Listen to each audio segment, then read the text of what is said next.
Caminante es camino.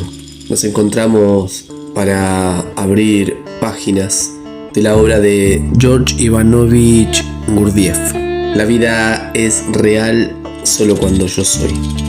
Gracias por acompañar y no olvides suscribirte, compartir el canal y dejarme tu apoyo si te gusta esta labor. Cuarta conferencia, dictada por mí, el 14 de diciembre de 1930, ante el grupo que acababa de ser reorganizado y al que habían sido admitidos nuevamente los miembros del llamado Grupo Orage. La sala estaba repleta. Antes de abordar la idea esencial de esta cuarta conferencia, quiero describirles, pintándoles un cuadro lo más vívido posible, varios acontecimientos que se produjeron entre los miembros de este grupo Orage después de que les propuse firmar el compromiso previo del que les hablé. Y quiero describirlos, así como las diversas consecuencias que de ellos se derivaron y que por otra parte engendraron de manera inesperada una combinación de circunstancias muy provechosas para mí, porque al proyectar sobre ellos una luz real y no publicitaria, como se tiene costumbre de hacer en Norteamérica por cualquier cosa, me será posible ofrecer a la mirada interior de cada lector un excelente cuadro que lo ayudará a comprender con cuánta fuerza se ha desarrollado entre los norteamericanos, considerados en la tierra por todos nuestros contemporáneos como los que han alcanzado la más alta cultura. Este sentimiento al que se le llama instinto de rebaño, que ha llegado a ser la propiedad indiscutible de la mayoría de los hombres de hoy en día, y cuya manifestación consiste en que el hombre, en vez de actuar de acuerdo a su propio razonamiento, sigue ciegamente el ejemplo de los otros, mostrando así a qué nivel tan bajo se encuentra el desarrollo de su pensamiento, con respecto a su capacidad para efectuar confrontaciones lógicas. Además, esta exposición hará destacar y aún le aclarará por completo a cada uno de los lectores de mis obras uno de los aspectos de la costumbre que se ha difundido por todas partes en el proceso de nuestra existencia en común, especialmente entre los norteamericanos, y que consiste en que la gente, en sus esfuerzos por alcanzar un solo y mismo objetivo, se divide en varios partidos, como se dice, lo que constituye para mí, sobre todo en estos últimos años, una de las más grandes plagas de nuestra vida social contemporánea. Estos acontecimientos, cuyo contenido igualmente puede presentar un carácter instructivo y corresponder así a la meta que me he fijado al escribir esta serie, se desarrollaron en el orden siguiente. Tal como lo supe más tarde, la misma noche de la reunión general en la que yo había anunciado que era indispensable firmar este compromiso, al fijar un plazo determinado para la firma, casi todos se fueron en pequeños grupos, vagando por las calles,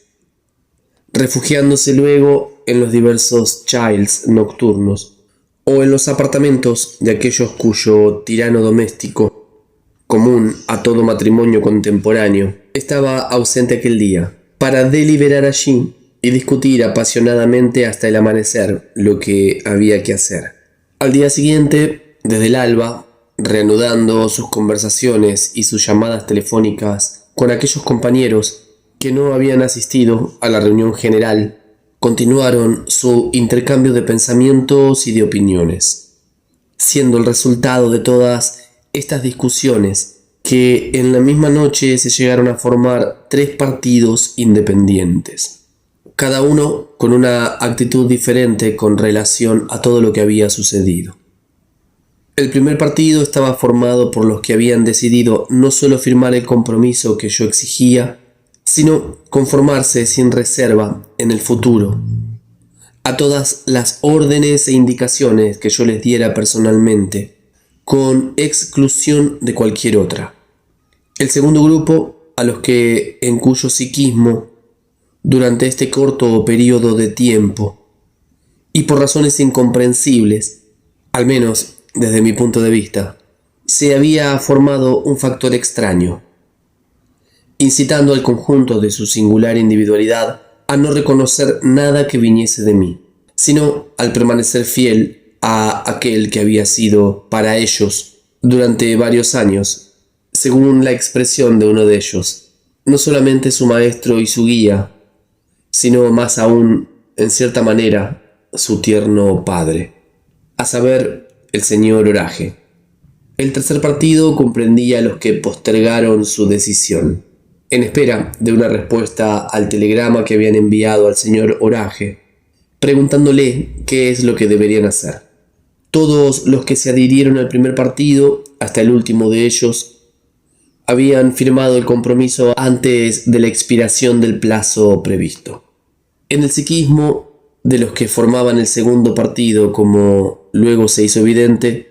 el factor extraño que acabo de mencionar tomó cada vez más fuerza, y en el momento señalado para la firma del compromiso había alcanzado un grado tal que cada uno de ellos, en su ardor belicoso y en su furia por combatirme, habría podido aventajar a los famosos valshacarianos de antaño defendiendo a su ídolo Tansatrata de los demonios que le enviaba especialmente el infierno. En cuanto a los muy queridos, supersensibles norteamericanos, seguidores de mis ideas, que formaban el tercer partido, son ellos precisamente los que han mostrado lo que es el nivel actual de desarrollo del pensar lógico en un pueblo considerado hoy en día en todas partes en la tierra como uno de los más civilizados. Los diferentes matices de los sutiles, complejos e ingeniosos resultados de las manifestaciones de su pensar lógico llegaron a ser evidentes para todos los que los rodeaban y en particular para mí. Cuando, al haberse enterado de la próxima llegada al campo de batalla del señor Oraje en persona, se pusieron a inventar toda clase de circunstancias, supuestamente independientes de su voluntad, y a someter estas circunstancias, idealmente bien combinadas, a la atención de mi pobre secretario. Y lo que es más, no directamente, sino por intermedio de otras personas o por teléfono. Todo esto para posponer su decisión final hasta la llegada del señor Oraje, asegurándose así, para toda eventualidad, de una justificación respetable por no haber firmado a tiempo el compromiso. 2 días antes de la cuarta reunión general de este grupo reorganizado sobre nuevos principios, el mismo señor Oraje llegó a Nueva York, enterado ya de todo lo que había sucedido en su ausencia. El mismo día de su llegada se dirigió a mi secretario para solicitarle una entrevista personal conmigo. Confieso que no me lo esperaba, porque sabía que muchos miembros del grupo le habían escrito para compartir con él todo lo que había pasado. Y en particular, claro está, la opinión nada halagüeña que yo había expresado varias veces sobre él. Mi primer impulso fue el de responderle que lo recibiría con agrado como un viejo amigo, pero con la condición expresa de que no habría ninguna conversación sobre los malentendidos de toda especie, ni sobre las nuevas disposiciones que yo había tomado en su ausencia con respecto a los miembros de su grupo, pero acordándome de repente de las alarmantes noticias que había recibido una hora antes sobre el mal giro que tomaban mis asuntos materiales con respecto a la liquidación de las mercaderías traídas por mis compañeros, decidí suspender mi respuesta para sopesarla mejor. En efecto, el siguiente pensamiento acababa de germinar en mí. ¿Acaso sería posible aprovechar esa solicitud, dado que mi decisión inicial de no recurrir a los miembros de ese grupo para realizar el objetivo financiero de mi viaje ya se había modificado a causa de las manifestaciones de algunos de ellos? Manifestaciones verdaderamente intolerables e indignas de personas que estaban en contacto con mis ideas desde hacía ya varios años, y que aún parecían haberlas estudiado y comprendido bien. Después de haber reflexionado y confrontado todos los resultados que pudiesen intervenir según los casos, decidí contestarle en los siguientes términos. Muy sereno, muy prometedor y muy estimado por mí, señor Oraje. Tal como usted me conoce, después de todo lo que ha ocurrido aquí, no tengo ya el derecho de volverlo a ver en las mismas condiciones de otras veces, ni siquiera como a un viejo amigo. Ahora, sin romper con mis principios, la mayoría de los cuales deben serle conocidos, yo puedo reunirme con usted y aún como en el pasado, entregarme con usted al proceso de verter la nada en el vacío, con la sola condición de que usted también, señor Oraje, firme el acuerdo propuesto a todos los miembros del grupo que usted dirigía. Al recibir esta respuesta, el señor Oraje, para gran sorpresa de mis allegados, vino de inmediato a mi apartamento, donde vivían algunos de los que me habían acompañado en este viaje, entre ellos mi secretario, y enseguida, sin discutir, firmó el compromiso. Luego, imitando evidentemente, tal como me lo contaron, la actitud que siempre tomo cuando estoy sentado, dijo tranquilamente lo siguiente. Conociendo bien, gracias al señor Gurdjieff naturalmente, la diferencia entre aquellas manifestaciones del hombre que emana de su naturaleza real, resultado directo de su herencia y de la educación recibida durante su primera infancia, y aquellas que son engendradas por su pensamiento automático, el que, tal como lo define él mismo, no es más que el resultado de impresiones accidentales de todas clases, asimiladas sin ningún orden. Y por otra parte, habiendo sido mantenido al corriente de todo lo que ha pasado aquí en mi ausencia por cartas, cuya mayoría me las han enviado diversos miembros de este grupo, comprendí enseguida, sin la menor vacilación, lo que se escondía detrás de la propuesta que me hizo el señor Gurdjieff. Propuesta que a primera vista parecía realmente absurda, puesto que se trataba de firmar también yo, como los otros, un compromiso que debía privarme del derecho de tener cualquier tipo de relación, no solo con los miembros del grupo que he dirigido durante tanto tiempo, sino, por extraño que esto pueda parecer, aún conmigo mismo. Lo he comprendido enseguida porque estos últimos días he reflexionado mucho sobre la falta de correspondencia entre mi convicción interior y lo que el señor Gurdjieff llama el papel que yo desempeño aquí. Y desde entonces el penoso sentimiento que hizo nacer en mí el sincero descubrimiento de esta carencia no ha cesado de crecer. En mis momentos de recogimiento, sobre todo en el curso de estos últimos meses, a menudo me he confesado a mí mismo, con toda sinceridad, la contradicción que existía entre mis manifestaciones exteriores y las ideas del señor Gurdjieff, y por consiguiente la acción maléfica que podían tener mis palabras sobre la gente que guiaba, supuestamente de acuerdo con sus ideas. Hablando francamente, casi todas las impresiones provocadas por lo que el señor Gurdjieff ha dicho sobre mí y sobre mi actividad, en las reuniones generales o en privado, a ciertos miembros de nuestro grupo, corresponden exactamente a mi convicción interior. Muy a menudo he tenido la intención de poner fin a esta manifestación de mi dualidad, pero diversas circunstancias de mi vida me han impedido constantemente decidirme a hacerlo con toda la resolución requerida. Ahora, encontrándome ante una proposición que a primera vista parece absurda, pero conociendo la costumbre de mi maestro, de siempre encubrir pensamientos profundos bajo expresiones ordinarias, aparentemente desprovistas de sentido, bastó que lo pensara un instante para comprender claramente que si yo no aprovechaba esta ocasión para librarme para siempre de lo que llamaré mi propia duplicidad, nunca más sería capaz de hacerlo. He decidido, pues, comenzar por firmar el compromiso exigido por el señor Gurdjieff y al mismo tiempo doy mi palabra en vuestra presencia, que de ahora en adelante ya no tendré el menor contacto, no solo con cualquiera de los miembros del grupo antiguo, sino tampoco con mi antiguo mí mismo. basado en las condiciones anteriores de relaciones y de influencias mutuas. Tengo el mayor deseo, por supuesto, si el señor Gurdjieff me lo autoriza, de convertirme, a partir de hoy, en un miembro ordinario de este nuevo grupo, tal como está ahora reorganizado. Estas consideraciones filosóficas del señor Orage produjeron en mí una impresión tan fuerte y provocaron en mi singular psiquis una reacción tan extraña que, quiéralo o no, no puedo dejar de contar y de describir en el estilo de mi antiguo maestro, hoy casi un santo, Mullah Nasreddin, las circunstancias y condiciones en las cuales se efectuó el proceso de asimilación en mi ser de la Tzimmes, de las así llamadas consideraciones filosóficas de este sabroso cóctel angloamericano.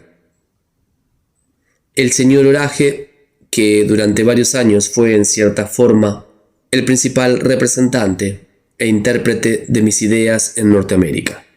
Cuando me comunicaron su llegada, sus consideraciones filosóficas con respecto a la proposición que le había hecho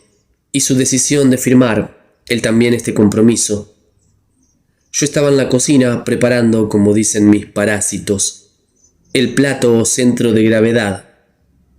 que preparaba diariamente durante mi estadía en Nueva York, con el único fin de hacer un poco de ejercicio físico, escogiendo cada vez un nuevo plato nacional de uno cualquiera de los pueblos de todos los continentes. Ese día preparaba el plato favorito de los habitantes de la región situada entre la China y el Turquestán chino. En el momento en que vinieron a anunciarme la llegada del señor Orage y a participarme sus sutiles reflexiones filosóficas,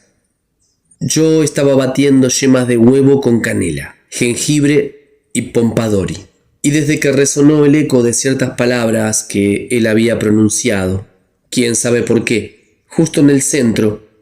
situado entre los dos hemisferios del cerebro, comenzó a desarrollarse en mí, en aquella totalidad de funcionamiento orgánico que engendra generalmente en el hombre el sentimiento, un proceso semejante a un impulso irreprimible de enternecimiento. Y de repente, sin ninguna premeditación, lo que de ningún modo es mi costumbre durante un ritual tan sagrado para mí como la preparación necesaria para obtener el gusto sinfónico deseado en un plato conocido sobre la tierra desde los tiempos antiguos. Eché con la mano izquierda en la cacerola, en vez de una pizca de jengibre, toda mi reserva de pimienta roja, mientras balanceaba mi brazo derecho con tal vigor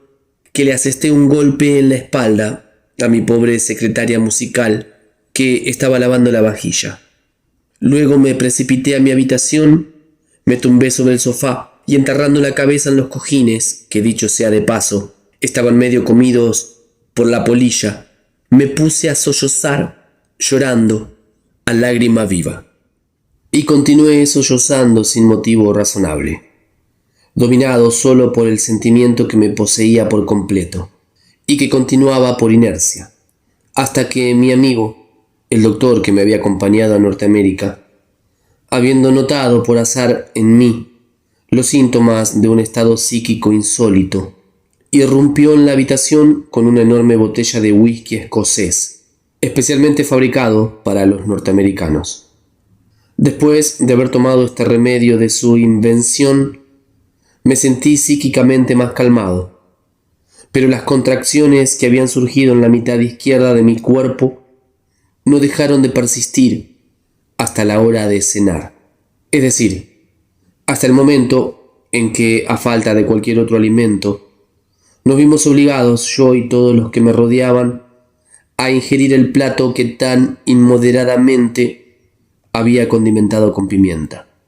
Sobre lo que fueron las experiencias interiores y las huellas que dejaron en mi consciente,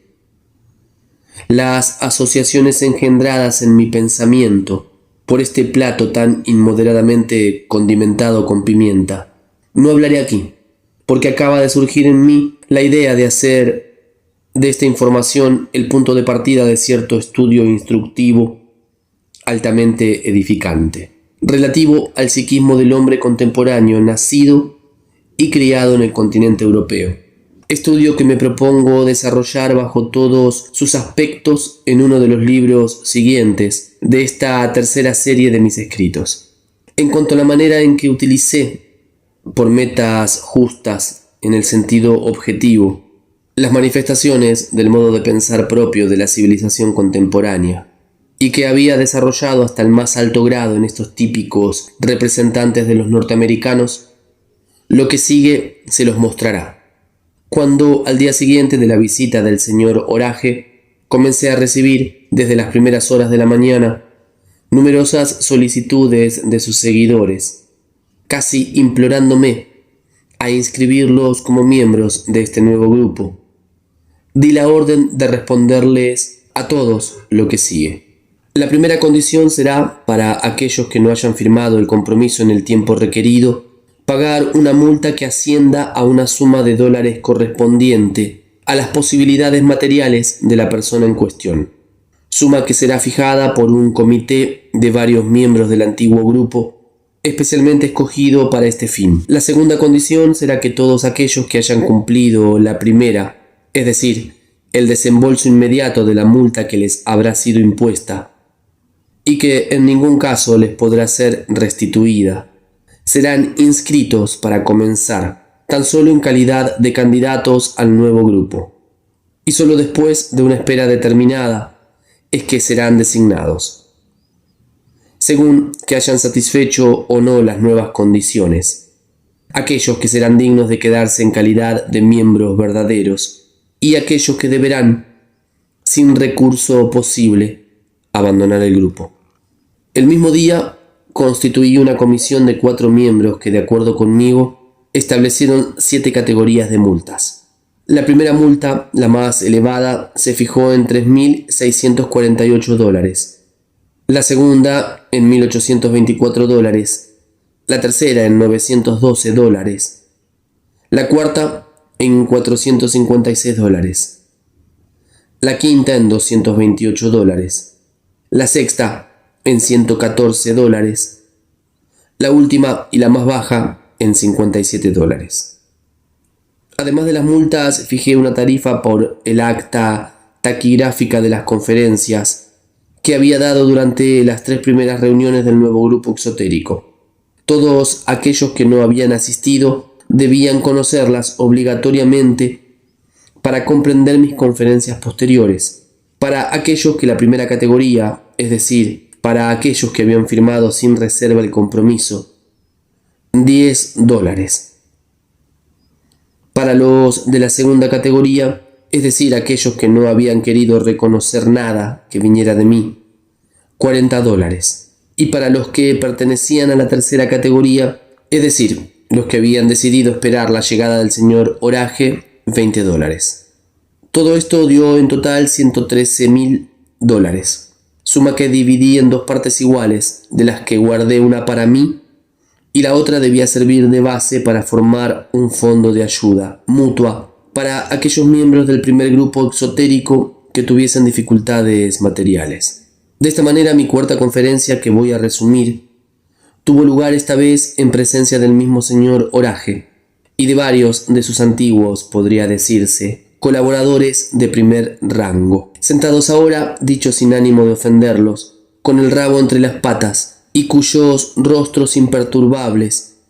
estaban teñidos de una expresión plasto-oleaginosa.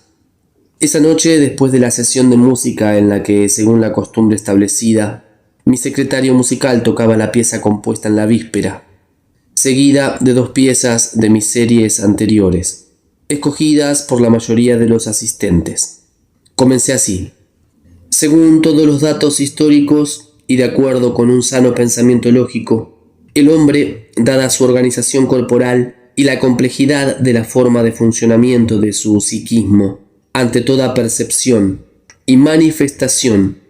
debería realmente ocupar, entre todas las formas exteriores de vida que aparecen y existen sobre la tierra, el lugar supremo de dirección, por así decirlo,